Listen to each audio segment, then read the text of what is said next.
Pernahkah Anda merasa bahwa dunia di sekitar Anda bukanlah kenyataan? Bayangkan jika suara-suara di kepala Anda begitu nyata, atau jika Anda yakin seseorang mengendalikan pikiran Anda. Bagi penderita skizofrenia, ini bukan sekadar imajinasi. Ini adalah realitas yang mereka hadapi setiap hari. Tapi, apakah skizofrenia benar-benar tidak bisa disembuhkan? Atau kita hanya belum memahami otak manusia dengan benar? Dalam video ini, saya akan menunjukkan kepada Anda bagaimana teknologi pencitraan otak telah mengubah cara kita melihat gangguan psikotik. Kasus nyata, bukti ilmiah, dan jawaban yang bisa mengubah hidup seseorang. Tonton sampai habis, karena ini bisa jadi informasi terpenting yang pernah Anda temukan. Pahami lebih dalam cara kerja otak dan perilaku manusia. Kami telah merangkum semua penelitian dan temuan terbaru dalam 13 e-book eksklusif yang akan membuka mata Anda tentang bagaimana otak bekerja, mengapa gangguan mental terjadi, dan bagaimana cara mengatasinya. Jika Anda ingin lebih dari sekadar teori dan ingin memahami otak manusia dengan cara yang belum pernah Anda bayangkan sebelumnya, e-book ini adalah investasi terbaik untuk Anda. Jadilah orang yang paham, bukan hanya sekadar tahu. Dapatkan sekarang dan ubah cara Anda melihat dunia. Title Mengapa Skizofrenia Begitu Sulit Disembuhkan?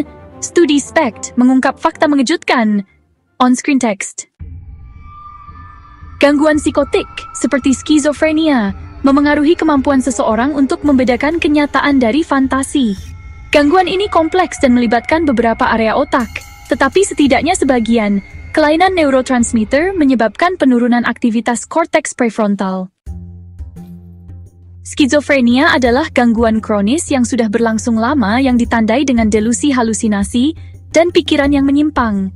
Ketika saya pertama kali mulai memesan studi SPECT pada pasien skizofrenia, saya mulai memahami mengapa studi tersebut mendistorsi informasi yang masuk. Kasus berikut adalah contoh yang bagus. Skizofrenia adalah gangguan kronis yang sudah berlangsung lama, yang ditandai dengan delusi halusinasi dan pikiran yang menyimpang. Ketika saya pertama kali mulai memesan studi SPECT pada pasien skizofrenia, saya mulai memahami mengapa studi tersebut mendistorsi informasi yang masuk. Kasus berikut adalah contoh yang bagus. Julie berusia 48 tahun saat kami bertemu. Dia punya riwayat dirawat di rumah sakit karena pikiran paranoid, mendengar suara-suara, dan pikiran delusi. Delusi utamanya berpusat pada penyerangan oleh seseorang yang memasukkan alat elektrik ke dalam kepalanya yang menyetrumnya dengan listrik. Dia telah menjalani beberapa uji coba pengobatan namun tidak berhasil. Karena kurangnya respons terhadap perawatan standar, saya memerintahkan studi SPECT otak. Dalam arti tertentu, Julie benar. Ia disetrum dengan listrik. Perhatikan beberapa titik panas di otaknya. Tetapi karena aktivitas korteks prefrontalnya sangat buruk, ia tidak mampu memproses sifat fisiologis penyakitnya dan mengalami delusi untuk menjelaskan rasa sakit yang dialaminya. Dengan informasi dari studi SPECT, Julie diberikan dosis terapi Depakote yang tinggi, yang mengurangi rasa sakit dan kecemasannya. Untuk pertama kalinya, ia bersedia mempertimbangkan kemungkinan bahwa gejalanya merupakan hasil dari aktivitas otak yang tidak normal, bukan serangan dari luar. Sebuah studi SPECT yang diulang 8 bulan kemudian menunjukkan penurunan yang nyata pada titik-titik panas di otaknya, bersamaan dengan peningkatan aktivitas di korteks prefrontalnya. Derek, seorang anak laki-laki berusia 13 tahun, dibawa menemui saya karena dia sangat cemas. Dia menunjukkan gejala psikotik, merasa bahwa anak-anak lain membicarakannya di belakangnya, dan bahwa mereka ingin mempermalukannya di depan seluruh sekolahnya. Dia mulai menghindari semua kontak dengan kelompok sebayanya. Dia akan bersembunyi di tengah rak pakaian di mall jika dia melihat orang yang dikenalnya, karena takut mereka akan menertawakannya atau membicarakannya kepada orang lain. Dia ketakutan oleh pikirannya dan berhenti pergi ke sekolah. Dia bahkan benar-benar memikirkan ide bunuh diri. Dia mengalami masa-masa menangis, tidak bisa tidur, dan kecemasan yang hebat. Dia tidak dapat membahas semua perasaan ini secara rasional. Saya menemuinya selama berbulan-bulan dalam psikoterapi dan mencobanya dengan beberapa obat antidepresan dan antipsikotik tanpa respons terapeutik.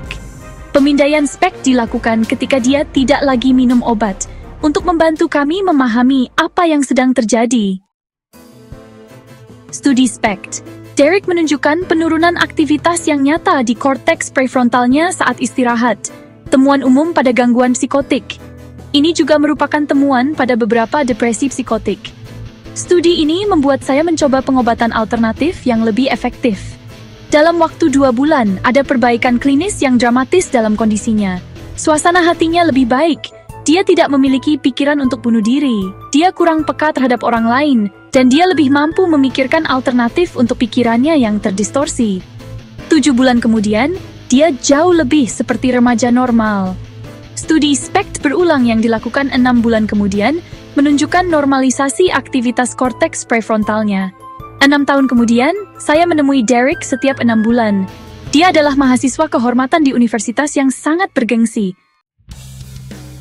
Studi SPECT sangat penting dalam proses perawatan.